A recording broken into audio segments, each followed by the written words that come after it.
I thought it was about time that I gave you my thoughts on exactly where we are on this journey back towards freedom, how close we are to releasing the shackles of tyranny, or how far we have to go. So, two-part series. First part is today, focusing on the situation in England, not the UK, England. I'll explain why that is in a minute. And part two will be tomorrow. And part two will be focusing on the fact that only in our numbers can we bring this to an end, and there is no saviour. But part one today, pretty optimistic, and I'll start straight away.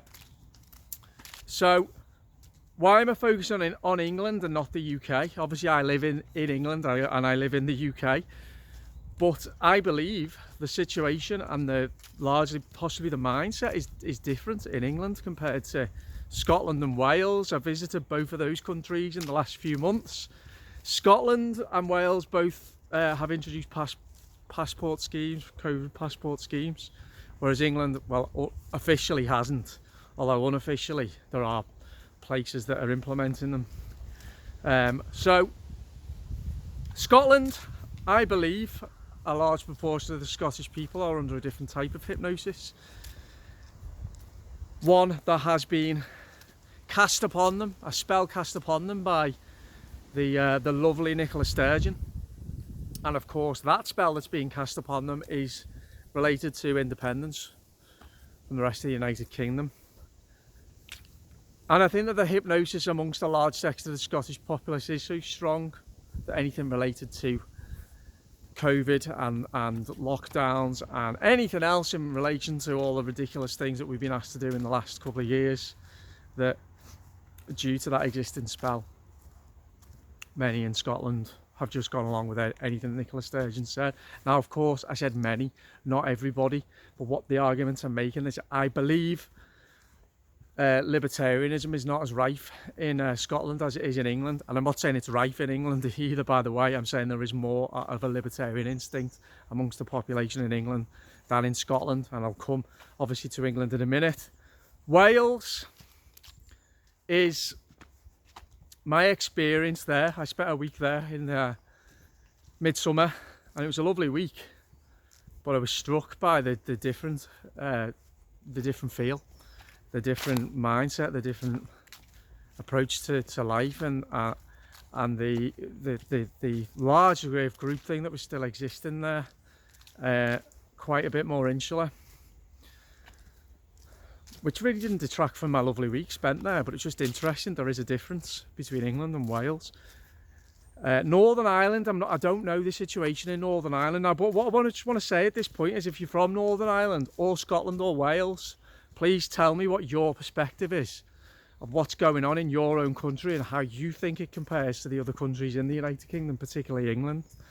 Now, I'll come to England now and what my take is, because I think we're in a better place here than in many other countries around the world. Now, just before I carry on, if you do like my content, certainly if you want to hear part two of this tomorrow, don't forget to subscribe.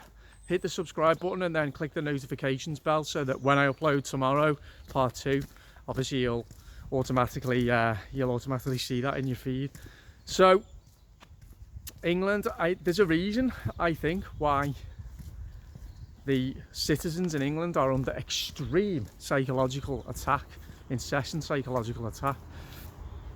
It is because those values that are connected with libertarianism, liberalism, you know, openness and choice and tolerance, they do still exist to a large degree in this country. And I now believe that England as a whole is undergoing a quiet counter-revolution. I say counter-revolution because the whole Western world has been subjected to a cultural revolution, and more than a cultural revolution, a political and socio-economic revolution. However, a quiet rebellion, a quiet revolution, peaceful, is taking place in England. And all you need to do is open your eyes and you can see it, and just look around. Who is paying attention anymore? And who is just quietly getting along with their business, with their lives, ignoring this nonsense? it's interesting because I was highly critical of the general UK population for a long time. Couldn't believe how slow they were to wake up, but wake up now they have. And it's almost as if that old adage about you can push the English quite far and then they get to a point and they're just saying enough's enough, but do it in quite a, I don't know, a reserved, peaceful, unassuming way, and just refuse to cooperate anymore. That's where we're at now. That is where we're at. So slow to wake up, too slow to wake up, really slow to wake up, but woken up they have. Life feels, in many different situations, circumstances, quite normal. Now, this is not to detract at all from the horrendous suffering that some people are undergoing, the bullying and coercement that they are facing in their lives, either through their workplaces or often their family and friends. That is still going on, and I feel particularly sorry for people with children, and even more, I feel particularly sorry for people with children who are separated or divorced and whose partner has a very different take on what's going on at the moment. It just must be heartbreaking.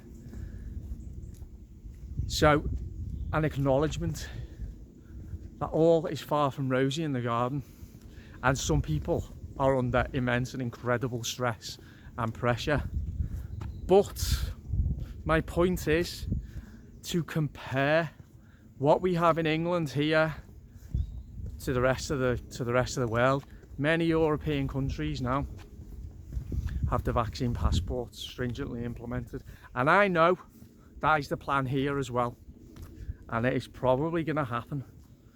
However, we need to remember, again, I always say this, to just look around, take a step back, and just ask yourselves, are most people cooperating with this? Is the division that we're told is all around us by our mainstream media, are you seeing it? Are more people open to conversation now? Are you being listened to by more people? And as I say, is life something quite like what it was in many, not all, in many different respects compared to when all this started? Now, I've got a friend, Jim. He's appeared on the channel a few times, and his take on it is that different countries are being taken down different paths with the same end goal in mind. You know, centralised control, globalist governance, elimination of cash, elimination of the middle class, etc, etc. You know the score. But different countries are taking different routes to it, almost like a bit of an experimentation. And that what they're doing in the UK is, and it is the UK, this point, is a real trying to psychologically undermine and break the populace. And 100% that is what is going on. I don't know what the level of propaganda is like in other countries, because I can only comment on what I'm seeing in my own country. But what I can say is Western values are under the most incredible pressure at the moment. British values in particular, English values as well, because it's incessant. The division that they're trying to cause, the lies that are being told, the constant undermining of what it is to be British, what it is to be English, the attempts to destabilise and demoralise that have succeeded with some people, and the constant, incessant combination of overt and subliminal brainwashing that is going on all the time. It's hard to conceive of a nation more under attack than England, and because of that I have to give credit to the large number of people who, in the face of that onslaught, are just getting on with their lives, taking the good and ignoring the bad. Not ignoring the bad, but refusing to cooperate is what I mean. More and more people are doing that, and this, as I keep saying, is the key. This stoicism that I thought was lost, I thought was liable, the English, is starting to show itself. This common sense is starting to return. It is. Again, just look around you. Why is it? Why is it, would you say, that there's virtually no talk now in the mainstream media of an impending lockdown? I'm not ruling it out, but I don't think it's going to happen, because I think the powers that be understand that they will no longer be able to get away with it. So they'll have to pivot and try to exert control in another way. And of course they're going to start to bring back restrictions, or attempt to bring back some restrictions. A full lockdown it will not be. I know it's all heading towards vaccine passports, I know that, and then that's just a gateway to get more and more and more tyranny. However, when that happens as well, the fact that we already have a huge amount now of non-cooperation, non-compliance, sorry, I hope you can hear me, the wind, would suggest to me that there's going to be a critical mass of people that will undermine this tyrannical scheme, and it'll just collapse them inside itself. They've got to be seen to be playing their game. So I give thanks actually that of all the countries in the Western world that I know of at the moment, let's say the whole world, I don't think there's anywhere I'd rather be than here, because, you know, again, as Jim said to me the other day, he said, what other war? And this is a war, make no mistake, we know that, a psychological war, an information war, you know, a war designed to undermine and smash to smithereens our culture and our way of life. But in what other war can you, as he said, you go out and meet friends, you can go to the pub, you know, we've not got the threat of guns pointing to our heads yet. So that's a good starting position for us, isn't it? And on that note, it makes it all the more frustrating that the simple act of saying no and refusing to cooperate, which many people are doing, many others still aren't.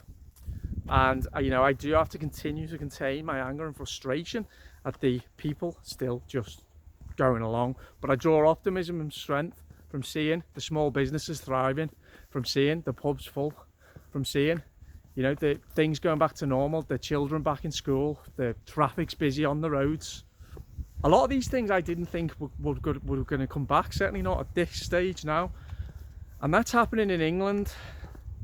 I'm not being asked for papers anywhere. I don't feel like I'm being discriminated against. I've remarked this a couple of times. I don't see evidence of a population turning on each other. I don't. And I feel that aspect may be different to somewhere like the US, for example, which is bitterly divided. I don't know. I don't buy into the fact that the UK is anymore. I don't think it was over Brexit. Now I see more signs of unity than division, and I really do. And a realisation, really, that people themselves have got to make sure that they are informing their own direction in their own society, and that's what tomorrow's video is going to be about. Because tomorrow's video is going to be about how there is no one coming along to save the day. So now the psychological attack though that's happening despite all these positives is becoming more and more and more insane. It's mad, it's deranged, and anyone who can't see it, I'm sorry to say at this point, will never see it. They will never ever see it, because it is there in full view. I don't know, these evil geniuses, I don't know how they do it, how they can. I'll give you an example. I very rarely watch the mainstream anymore, as I've remarked, you know, talked about a number of times. I limit my information consumption, and I certainly don't watch the mainstream media. Every now and again I'll just take a quick glance. I know a lot of people say this, just to see what they're saying, what spin, what lies they're telling basically. And I put the radio on last night, England-Hungary game, and it's almost like there's not a football match taking place. It's just ideology. Desperate to make these political points all the time. I don't know what it is about the BBC, but within a second of listening to them on the radio or watching the news, they press a button for me, and I'm just irate because I can't deal. I cannot process the level of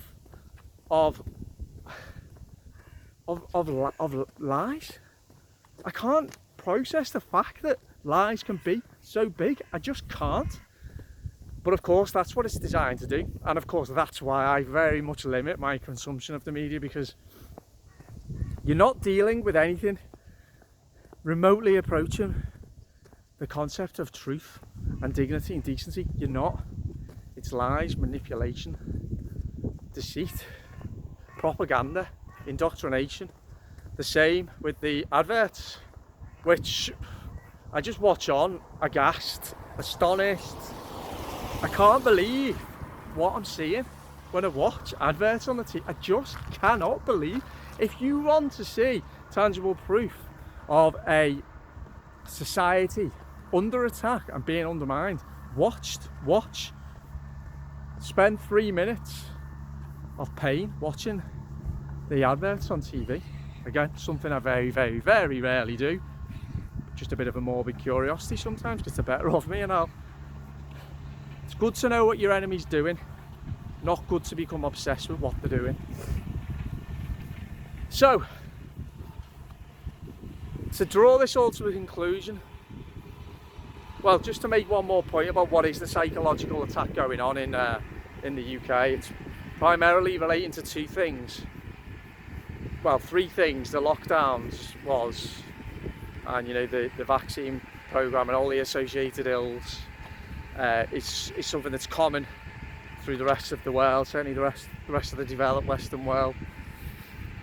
There's not much difference there,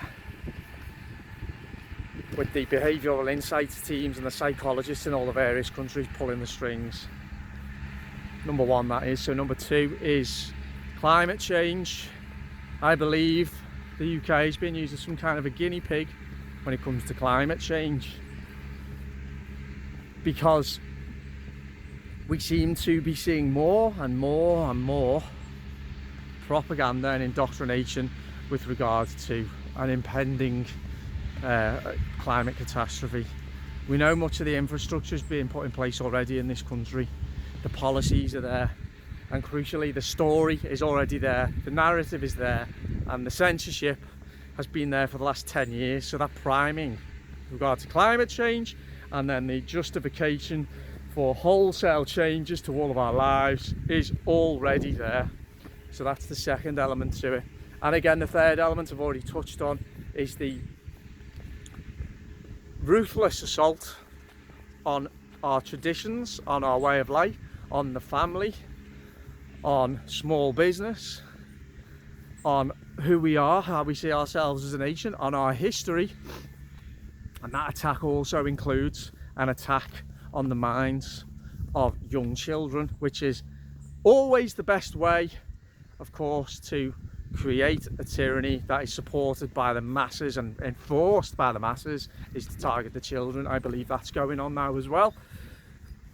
But as I say, in the face of all of that, this psychological attack that has affected every individual in this country, undoubtedly, and continues to. It's affected me, but the crucial thing again is to be aware of it. If you don't realise you're being brainwashed, you're being brainwashed, and I think most of you guys know that. But who's to say how it's still affecting us? So that's why it's so important for us to be aware, yes, of the psychological attack, but to limit our consumption of the media and information, and to carry on doing what many people in this country are doing. They are just living their lives, they're being free, and they're not cooperating anymore. They're not. I can see it. So there we go. Long way out of this. But sorry, one last point I forgot to mention was the new normal. So this new normal, with all of its dystopian weirdness, Now the pinnacle of that was the compulsory masks in some countries around the world. So one closest to us, Ireland, mask mandates still in place. I have it on very, very good authority, 99% compliance. And the authority that I have this on made the comment that said, he said, well, if they've not taken off the masks now, when will they ever take the masks off? And in the 4 stages outlined by Russian dissident Yuri Bezmenov of demoralisation, destabilisation, creating a crisis and normalisation, well, that's the normalisation, normalising something that is not under any sane definition normal. It was absolutely crucial that that mask mandate was removed in England on the 19th of July. Yes, it shouldn't have taken that. It shouldn't have taken Mummy and Daddy government to say you can take the masks off now. But it did. But the crucial thing is now people are remembering what life was like before all this nonsense started. They're remembering what it was like to go out without a mask on, show your face. Remembering what it was like to go to the pub, sit at the bar. What it was like to drive to work. What it was like to drop the kids off at school on the way to work. And to socialise and interact and be normal. I think in some countries that's not the case, but it is the case here. That's crucial, that, because it gives us a psychological head start in terms of our collective mindset to this, I think. I guess the message is sanity is returned to a large degree, and morality is returned to a large degree. To a large enough degree? I don't know. I can't answer that question, but I can say it's better now than it was. And surely once you wake up, you don't go back to sleep, do you? So I don't think they'll be able to lull people back into a psychosis now who have woken up. I just don't. So there we go. Let me know your thoughts. Like I say, I'd be particularly interested any people who live in the other countries around in the United Kingdom. Please let me know whether what I've said there is accurate or not, what your thoughts are, what your perception is, or if you live in any other countries around the world, or indeed anybody who's English, who I guess the vast majority of you will be, let me know, or Irish. I'd love to know some more comments from people in Ireland about how your lives are over there, whether you're optimistic, pessimistic, wherever you are. Let me know what you think of my take on this, and please let me know your take on this. And don't forget to tune in, part 2 tomorrow, how we save ourselves. We don't rely on anybody else to be our saviour. All right, speak to you all soon. Bye bye.